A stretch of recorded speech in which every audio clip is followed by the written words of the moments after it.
Welcome back, Bucktooth Bucko fans. OldManTup coming at you today with our Week 1 matchup against the Alola Athletics and Callum Hoodlum Scrafty. If you're excited, turn up on that thumbs up. If you're not excited, sit on your thumbs up. Can you dig it? Anyways, let's look at the teams coming into this week. He brought Excadrill, T-Tar, Crobat, Shaman, Emboar, and Aromatisse. A lot of the stuff we thought he was going to bring, so we're pretty prepared for it. Now, I know what you're thinking, Tup, where's your beautiful face in that block? What's up with this picture? Well, that is a picture brought to us by our wonderful friend Ryda, aka Sarah, on Twitter. Her links will be in the description, as well as the links for the person who created this lovely layout, and that is Lady Kubu, aka the most recently engaged Whitley herself. So let's dive into this match and see if we can come out with a big W Week 1 against the aforementioned Callum Hoodlum Scrafty, the booty scratcher himself. And we decide we want to lead out with Nidoking, and that's a really good matchup against his team. And we were fairly much expecting him to be leading with Crobat, which he does lead with. And we're pretty good right off the bat. So there's a lot of stuff he can do to us. He's just going to U-turn out here, and that's going to guarantee that we get to set up our Stealth Rocks. So having Stealth Rocks up this early with Crobat probably being his removal is fantastico. So Excadrill comes out here, and we're going to set up the Stealth Rocks. And we get those rocks up. Now, I'm not sure if he's going to try and spin here, and I'm not sure how fast he's going to be. Considering he brought the sand, he's just going to Earthquake right off the bat. And I make a huge misplay right off here, thinking he was going to spin on the predicted switch out. And I highly doubt that mattered, considering it is a Life Orb variant of Excadrill. So we're down 5-6 early. Gonna bring out the Black Pearl because we are faster than any variant of a non-scarfed Excadrill, and he's gonna switch out here. Now, I was so close to clicking the Flash Cannon. Not as big of a deal as it would seem. You'll find out later why. Drop the Draco Meteor instead, and we're just gonna have to switch out here. I don't want him to have an idea as to what our item is. It hasn't been revealed that we're Life Orb yet. And he's going to do something I didn't expect, and that's set up the light screen here. So I'm like, okay, light screen set up, I can live with that. But I have out Chandelure. What is he going to want to do? Going to switch out Aromatisse here, and I say what I did in the team builder. Anytime I have anything in on this, I'm clicking Will-O-Wisp all day, every day, because I'm expecting the Tyranitar. Tyranitar comes out, what do? Click the Will-O-Wisp, redeeming ourselves from screwing up and killing Nidoking in 2 turns. Now, I want to know what kind of variant this is. It's burnt, it's not getting leftovers, so we know it's probably not as bulky of a variant, maybe offensive, and I want to see what it's going to do. Not going to switch out here, going to switch over to Energy Ball. And based off how much this does, it's an average bulk set. Gonna go for the Pursuit. We got that Choppleberry, and considering he's burnt, it's not going to do a lot to us. So, Cobra Berry coming in clutch there, and Sandstorm is going to continue to buffet us. And I'm not sure if he's going to continue to Stone Edge or Crunch now that he sees that we are staying in and attacking. Go for another Energy Ball. I thought maybe he'd get cheeky and go for the Fire Blast, predicting a Scizor coming in. He does just go for the Crunch, but considering it's burned, we still survive. Unfortunately, it's going to take us down to the point that we're going down to the Sandstorm. So Chandelure goes down. Unfortunately for him, that doesn't count as a kill for any of the Mons on his team, and Tyranitar is crippled. Without a Wish Pass coming off of that Aromatisse, this thing's going down, getting hit by anything. And we bring in our Tyranitar killer. He's going to switch out here. No problem. Kind of figured that's what was going to happen. Crobat coming out here. And we are just going to suck up some of that Stealth Rock damage, which is beautiful. Going to U-turn out here. Not doing a whole heck of a lot considering it's quad resisted. And we're going to be going out into our man Hitmontop here. Now I know what you're thinking. This is a really weird switch, Tup. Brave Bird destroys your face. It does. I just want to get the Intimidate off. No harm to us here. He's going to take Sandstorm damage. We're going to get Sandstorm damage. We got the leftovers this week, so it's not going to make much of a difference. So we're sitting at the exact same position we would have been any other way. He's at -1 attack. Light Screen is... yeah, Light Screen.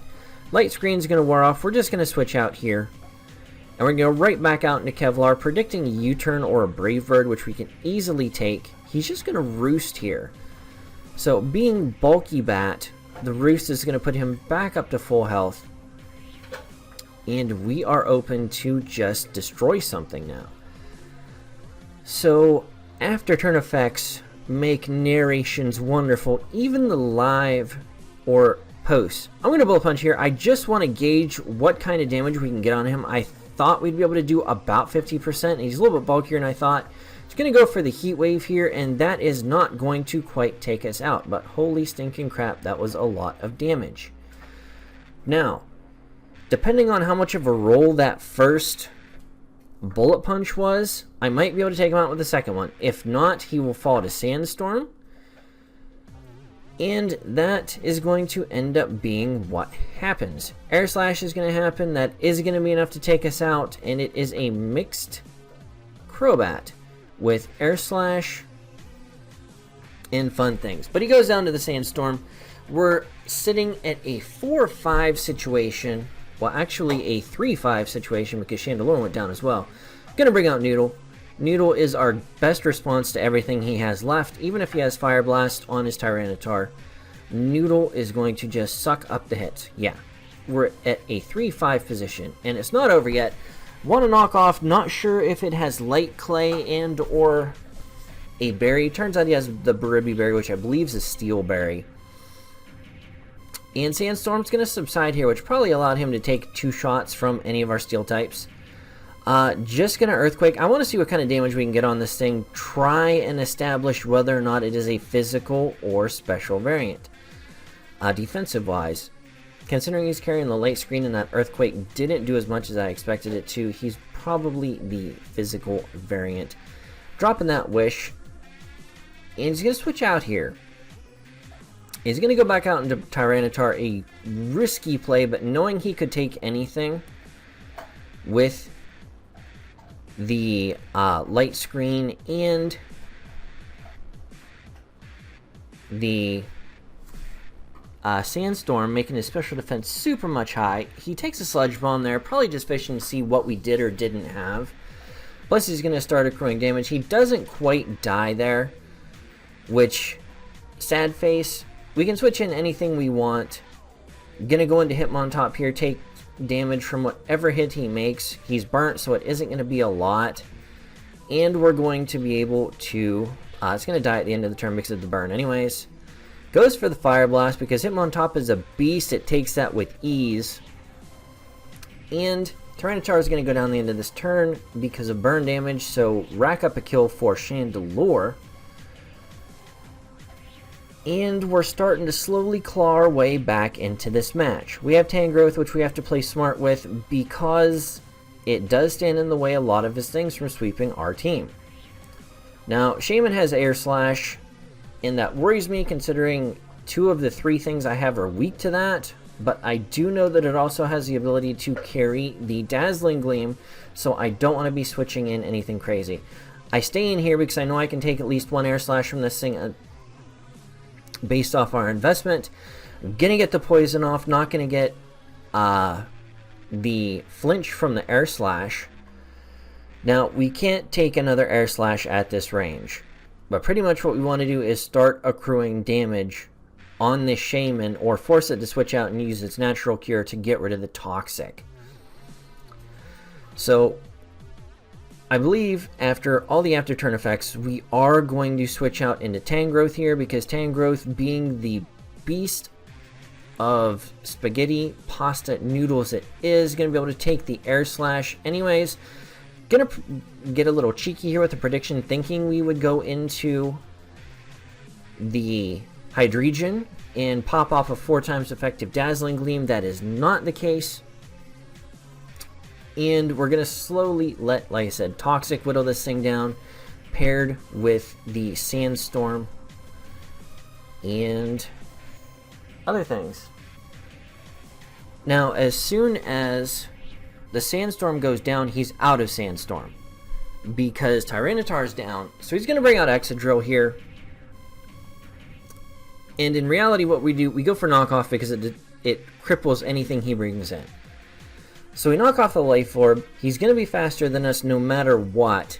And we know for a fact we can take 2 X-Scissor with the investment we have. Even better now that we've knocked off his Life Orb. So he hits us with an X-Scissor and then takes us down below half. But this Earthquake has enough investment in it that it's going to be able to take out Excadrill, and Excadrill goes down. So Tangrowth notching a kill on his belt for the season, being the defensive, hard-hitting beast. Now Shaman's going to come back out here, and I want to preserve Noodle because Noodle's still really good for switch in and outs right now. What we don't really need is Hitmontop. Hitmontop doesn't do well against what's the rest of his team. So we're going to bring Hitmontop out here, get an Intimidate off. He can Dazzling Gleam or Air Slash all he wants because, if I'm not mistaken, either's going to take us down in 2 hits. This one will take us down in 1. But that's okay. Hitmontop, you did your job, got those Intimidates off. And now that Tyranitar and Excadrill are gone, like I said, your job is done. We're hanging on by a thread here. We have Hydreigon and Noodle. I probably should have switched into Hydreigon there in hindsight, but that's okay. As long as we don't get flinched out here, we can put this thing on the edge of death before we end up getting knocked out. Now we get a huge amount of damage there, and the reason for that was a crit. Now Sandstorm's going to subside, which means its leftovers are just going to be woof. So we're going to line up a knockoff here to get rid of those leftovers, and it just so happens he is going to flinch us. So I don't know, some people are probably going to say, well, you know, that pays for the hacks with the crit, but it puts him in a range to where I can't switch out again because he would have had to have Air Slash to kill us. And we had the possibility of taking him out there. So, a Tisket, a Tasket, a green and yellow basket. That's the way the cookie crumbles. And we're going to have to go out into Hydreigon here and pray that it hits a crit on Aromatisse in order to win. We know Dark Pulse at this point is enough to take out the Shaman based off, we figured out what set it was. And here's where we're going to reveal we're Life Orb. Unfortunately, there is no form of Aromatisse, even negative special attack, that we survive a Moonblast from. So we have to notch up a kill with a Flash Cannon here. Go for the Flash Cannon, and unfortunately it's not going to be able to take it out. Aromatisse going to live that hit. Gonna drop a Moonblast, and that is going to be GG no re. And we lose week 1 to the Alola Athletics, Callum and Hoodlum Scrafty. So great match there by Hoodlum Scrafty in his first week ever of the GBA.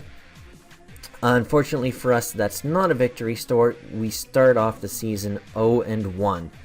But fear not, Pirattata fans, the NCO is coursing through the veins, and we are just waiting for our next chance to put someone in a body bag. So keep your hopes up, keep your spirits high, because this boy is going to fly. We're going all the way to the championship. Our time is nigh. Alright guys, thank you for watching this video and suffering through the horrible plays we made early in that match, but in my opinion, we played pretty good and brought ourselves back into a favorable position to the end. Unfortunately, just wasn't enough after the hole we dug ourselves. But anyways, guys, this has been OldManTup, and once again, thank you for watching. All the links to all of the stuff, GBA, coaches, fan Discord, shirt shop if you want to get yourself a Pittsburgh Pirattatas t-shirt, also down there. Please check it out. Like I said, links to the artists we had this week, layout, etc. But anyways, this has been OldManTup, and I'll catch you on the flip side, guys. Peace.